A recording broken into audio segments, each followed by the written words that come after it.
રાજકોટ મહાનગરપાલિકાના કોન્ટ્રાક્ટર પર ભ્રષ્ટાચારના આરોપ લાગ્યા છે. કોન્ટ્રાક્ટર જેડી અજમેરા અને તંત્રની મિલીભગતના આરોપ લાગ્યા. સફાઈ કર્મીઓને મળવાપાત્ર લાભ ન મળતા હોવાનો આરોપ લાગી રહ્યો છે.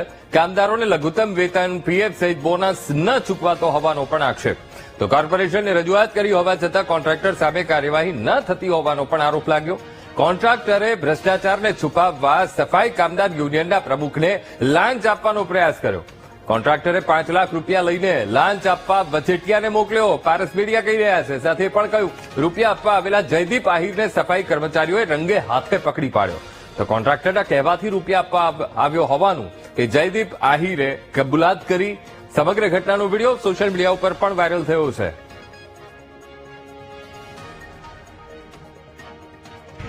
રાજકોટ મહાનગરપાલિકામાં જેડી અજમેરા સફાઈ કામદાર કોન્ટ્રાક્ટર છે.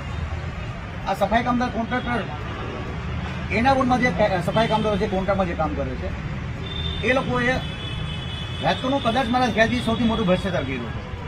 એમાં લોકોને સફાઈ કામદારના રોકડમાં પગાર ચૂકવવા, પીએફ ખાઈ જવા, ઈએસઆઈ ખાઈ જવા, બોનસ ખાઈ જવા, આ તમામ ભ્રષ્ટાચારો જ્યારથી કોન્ટ્રાક્ટ મળ્યો છે ત્યારથી ચાલુ છે.